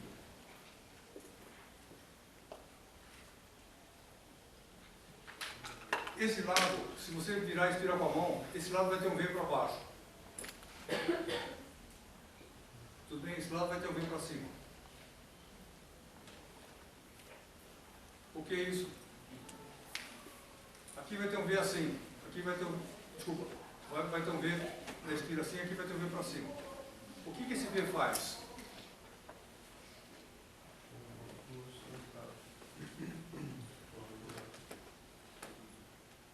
Você consegue gerar corrente a partir disso? Mexendo isso aqui? Sim. Tá, então, esse mecanismo de espira girando no campo magnético é tanto... se você jogar corrente, você tem trabalho mecânico. Se você jogar trabalho mecânico, você tem corrente. Então, isso aqui é um conversor super importante de corrente em trabalho mecânico. E essa coisa aqui que é a base do gerador da usina hidrelétrica, por exemplo. Certo? O que você faz? Você joga... Não precisa ser hidrelétrica, pode ser qualquer usina. É sempre o mesmo mecanismo. Se for uma usina termoelétrica, o que você faz? Você esquenta a água, faz vapor e move uma turbina. Se for hidrelétrica, você pega a turbina e é movida pela água do rio. Mas, de qualquer maneira, você vai ter trabalho mecânico sendo transformado em corrente elétrica. Tudo bem dado esse mecanismo de você ter espiras se movendo em campos magnéticos. O que é isso? Uma pergunta. Isso não leva em conta placas fotovoltaicas. Não, eu estou falando de correntes industriais. Essas correntes são correntes pequenas. Tem vários mecanismos fotoelétricos, mas correntes em escala social, assim, hidrelétrica, tem pilha, tem outra coisa, né? Mas nada disso lá. Só hidrelétrica monta para coisa boa. Tá. E é isso que eu... Pessoal, o que é isso? A última questão que eu queria discutir é a seguinte, que é a questão importante. Se você pegar essa espira aqui, nessa situação,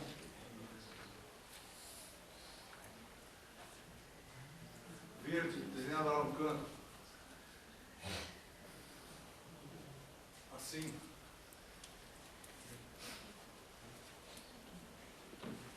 essa espira aqui cria... Calma, duas coisas. Isso aqui é o campo magnético externo. Tudo bem? Agora tem um outro campo magnético. A espira cria o campo magnético por ter uma corrente. Cria. Que cara que tem esse campo magnético? Então, se você puser a espira aqui,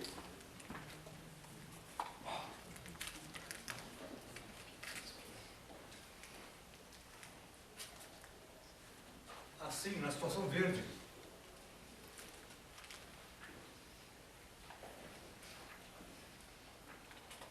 eu dou um corte nela, só fica essa corrente aqui que está entrando e essa corrente aqui que está saindo.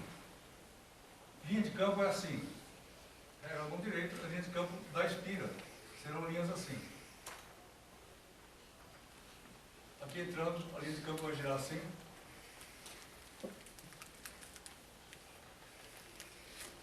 E aqui no meio vai ser assim.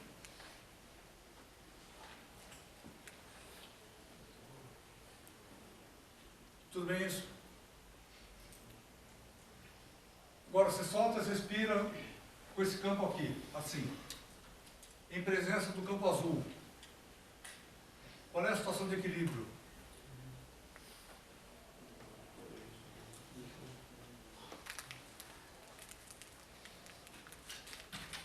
Na situação de equilíbrio você vai ter isso. Campo azul.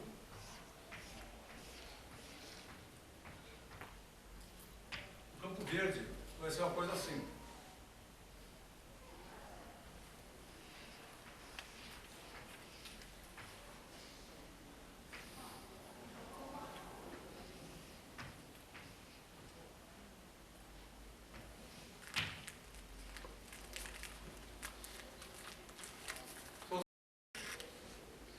E aí, o que acontece como resultado do equilíbrio? É que o B verde fica paralelo ao B azul. Perguntei, significa que o B azul agiu sobre o B verde?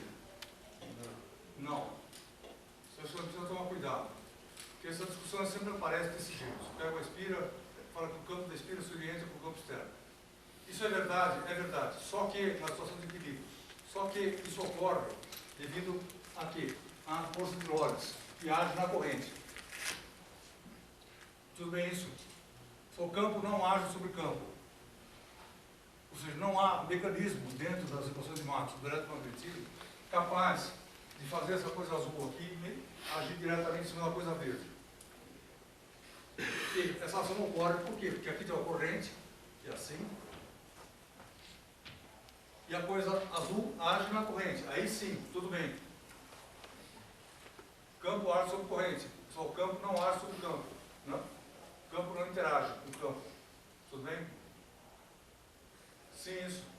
O resultado é uma coincidência, se quiser. Não é coincidência, mas é mais ou menos. Tudo bem? Mas, ou seja, não tem nada muito profundo isso. Aqui. Tudo bem? Mas que se orienta, se orienta. O que é isso? Então por que isso é importante? Porque você brinca com o ímã. O ímã faz isso.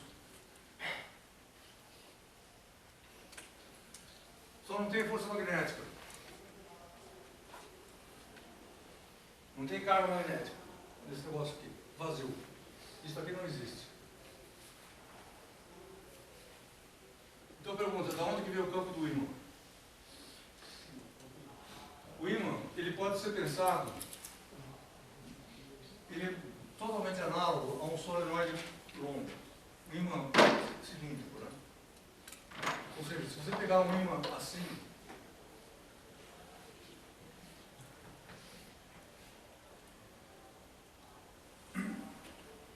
e ele tiver, daqui for o polo norte, as linhas que estão saindo aqui, e aqui o polo sul das linhas que estão entrando, assim,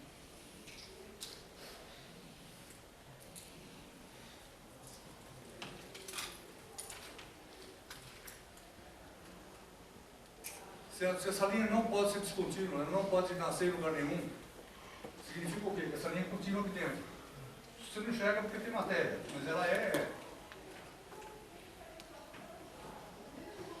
Então essa linha aqui é assim. É o único jeito.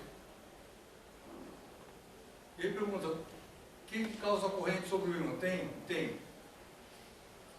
Nesse caso, se o campo tiver essa cara, usando a regra da mão direita, a corrente tem que ser aqui. Aqui está entrando. Então, essa é a corrente que entra por aqui e sai por aqui.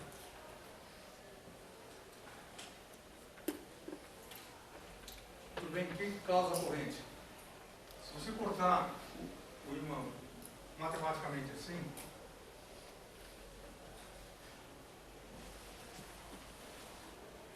você vai ver o seguinte.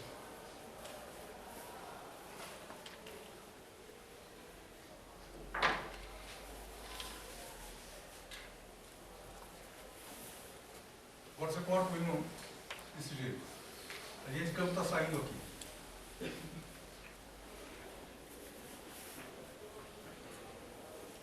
Aqui para o norte, olhado de cima. O que você vê? Essa corrente aqui vai ter uma corrente que circula em volta do ímã com essa cara aqui. Assim. Só que essa corrente não é uma corrente de deslocamento de carga. Essa corrente que acontece por quê? Porque o ímã é feito de átomos. Cada átomo de átomos de ferro, né, assim. E cada átomo vai provocar uma correntezinha assim.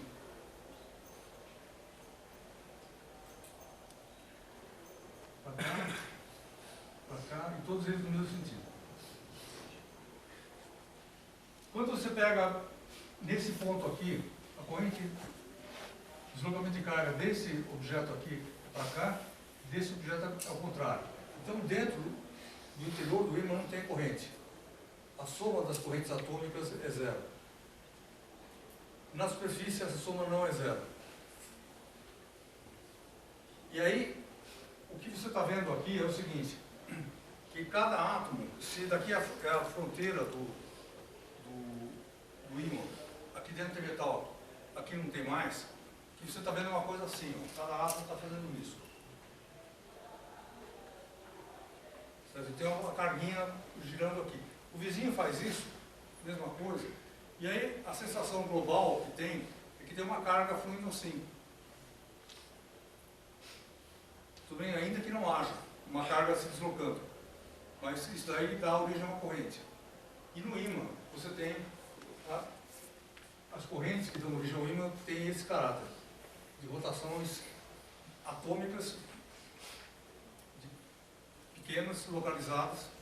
Então a carga não sai de um lado e vai ficando para o outro, não faz isso. Mas ela dá uma passadinha aqui e isso é uma correntezinha. Você soma tudo isso, dá uma corrente. E aí você soma tudo isso, dá o campo magnético do ímã. Tudo bem isso? Aí, por que essa discussão é feita agora? Pelo seguinte, você pega um ímã. Aí põe o ímã aqui assim.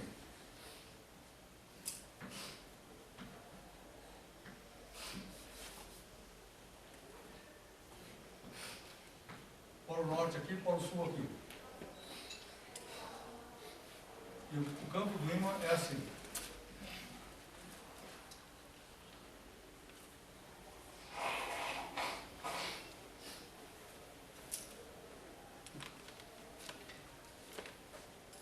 Que é essa coisa aqui.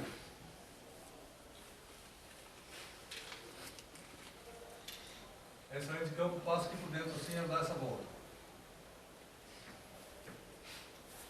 Aí você põe em cima no campo externo.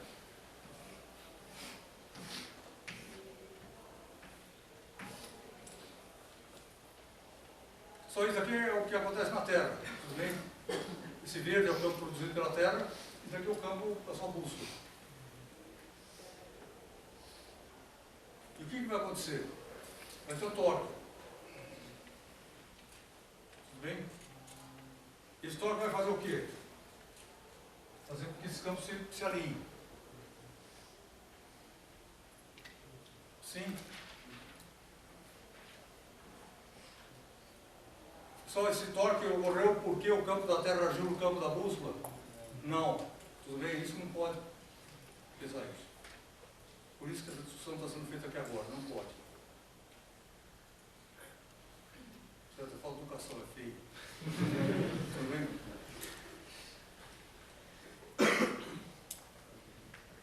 O que é isso? Oi. No caso anterior da espírito, mas acho que também se aplica a isso. Que qual? Se a força que vai agir, ela seria simétrica, não faria sentido. Ele também poderia se alinhar com o campo externo, assim, o campo da espírito vem para baixo. Não.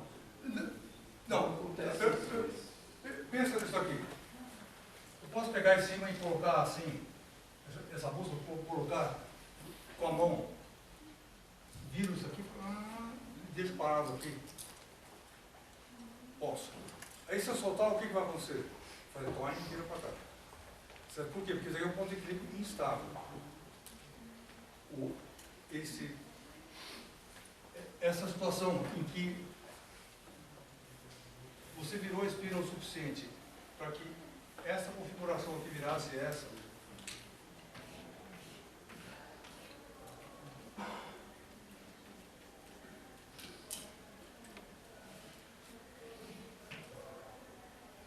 Se agora se a corrente aqui estiver saindo aqui e entrando aqui, a força agiria assim.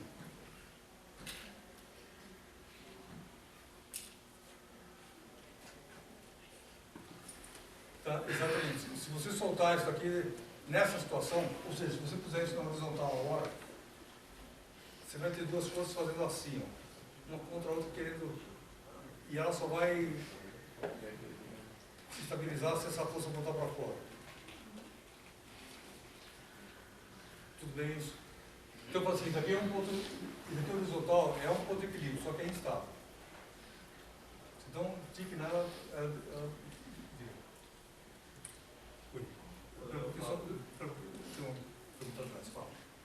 Como seria essa corrente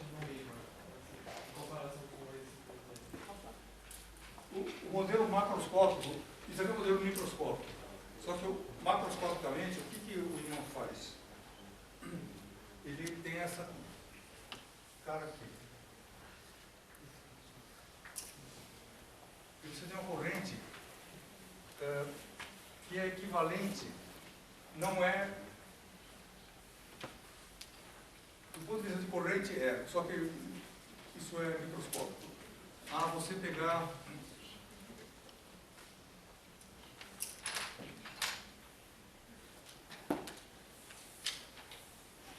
esse cilindro aqui, que é o ímã, assim, se você tivesse carregado isso aqui, você girasse esse cilindro, isso aqui ia dar a corrente para o ímã.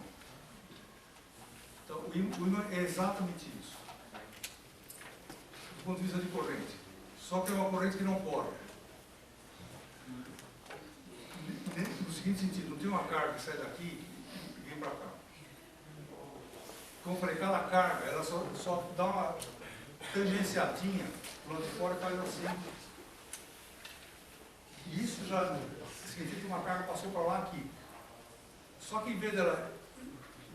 O que esse modelo sugere? Se eu carregar isso aqui e rodar. Sugere que essa carga saiu daqui e deu a volta. Ou seja, ela andou assim, ao longo da periferia do objeto. E não fez. O que aconteceu é o seguinte, teve uma carguinha que fez assim aqui, e é uma janelinha de carga. E ela pegou e entrou no sistema de novo lá dentro do átomo. Tudo bem? Só que o vizinho, ele pegou outra carga que deu assim e fez assim. E o conjunto dessas carguinhas que fazem isso corresponde, do ponto de vista de corrente, é uma corrente para cá.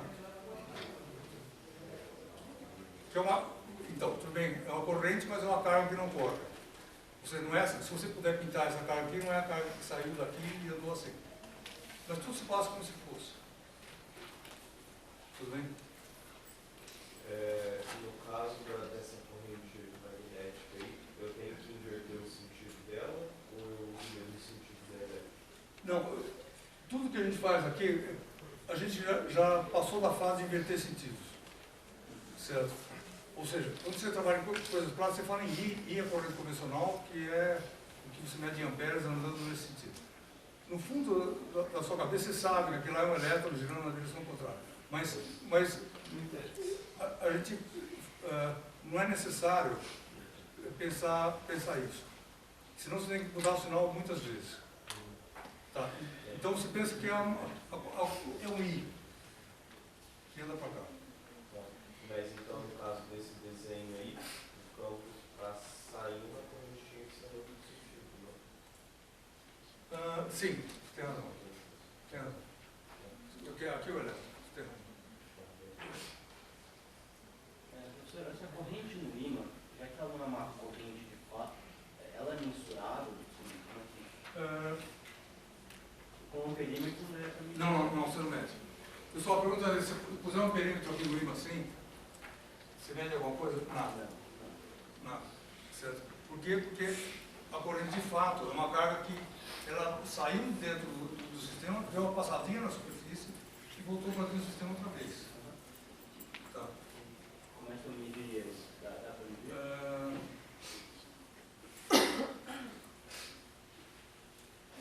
Eu acho que diretamente não. Só pelo campo magnético? Exatamente pelos efeitos que ela faz. Pessoal, para o futuro. Foi. Eu não entendi muito bem como é que, quando você explicou o funcionamento do gerador, que seria o valor do motor. Mas responda um pouquinho, vamos lá.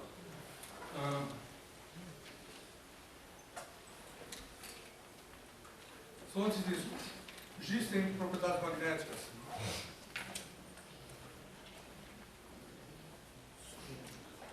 A resposta tem. Isso a gente vai ver em física 4. Mas qualquer coisa tem propriedades magnéticas. Só que essas propriedades magnéticas são extremamente mais fracas que as do ferro. Só o ferro, o cobalto e níquel, as propriedades magnéticas são milhares de vezes mais fortes do que esta aqui. Estou falando isso pelo seguinte, porque quando você põe um campo magnético nisso, você também tem uma corrente que efetivo aqui. Só que ela é fraquíssima, fraquíssima. O pessoal mede no laboratório, indiretamente, mas é hiper fraca. Então, essas correntes indiretas, as correntes microscópicas, elas não podem ser medidas com coisa macroscópica. Então, tem que ter uma medida indireta. Tudo bem? São mais perguntas disso?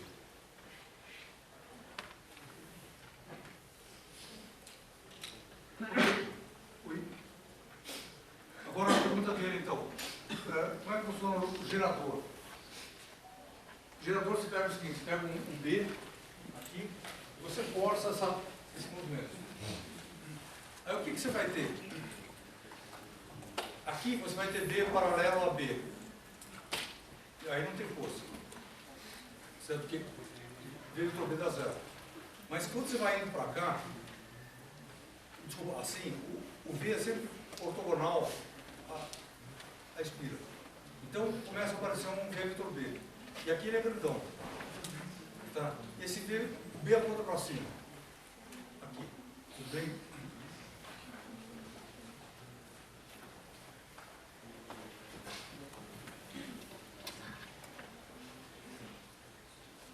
Nessa situação, B para cima. A espira está girando assim para você. B aqui. Certo? V acima. Tá? V vetor B. Está paralelo ao lado da espira. E o que isso faz? Causa uma força nas cargas que fazem com que ela ande nesse sentido do fio. Tudo bem isso? Aqui você vai fazer a mesma conta e dar a força consistente com uma corrente. Que é, vamos lá, V vetor B, para cá. Força sobre o elétron, para lá. Então, os elétrons vão sair aqui e andar assim. Do lado de cá, de cima, o que você tem? O mesmo V. Só que o V agora aponta para dentro. Então ele muda de sentido. E significa que a corrente agora é assim. O movimento dos elétrons. Então isso dá origem ao movimento dos elétrons assim, assim, assim, assim. Ah, calma. Só nada de eletromagnetismo assim. Que é o seguinte. Então, olha esse desenho um pouco melhor aqui.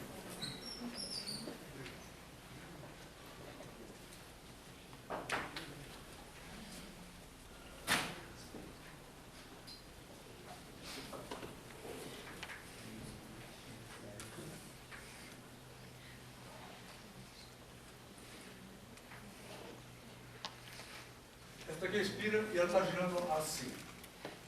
Esse lado está vindo para cá, esse lado está entrando. Significa que V aqui está para cá. E V aqui está para cá. Você põe um B aqui.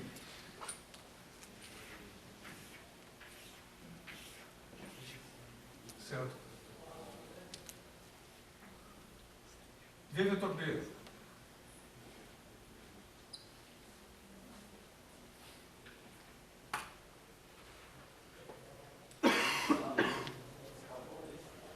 Para cá.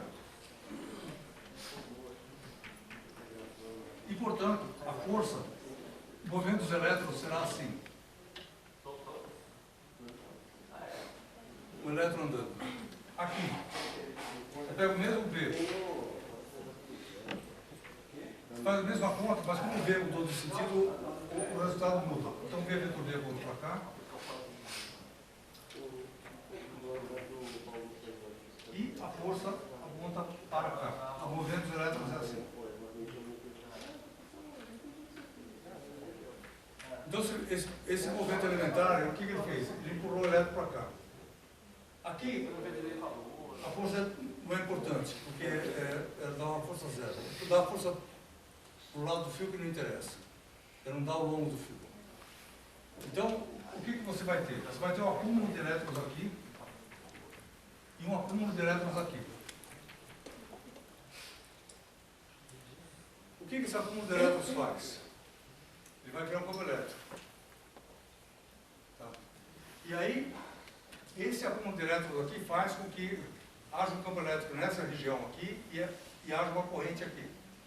Então, na hora que você olhar o campo resultante disso aí, você vai ter uma situação assim.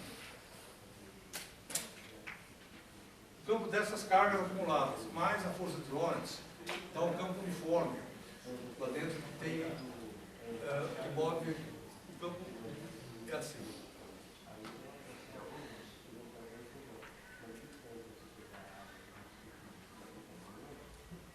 Isso aqui é igual a gente discutiu o condutor perto de uma bateria. Certo? Ou seja, o acúmulo de carga mais a força que promove o movimento, somadas, dão uma uniformidade aqui dentro, e isso aqui gera um campo que gera uma corrente assim. Tudo bem? Oi? Não, isso aqui é o campo, o elétron anda assim, tem sempre essa confusão. Mas o E é esse amarelo é o campo resultante, a força resultante que anda para cá. Tudo bem? Que dá corrente.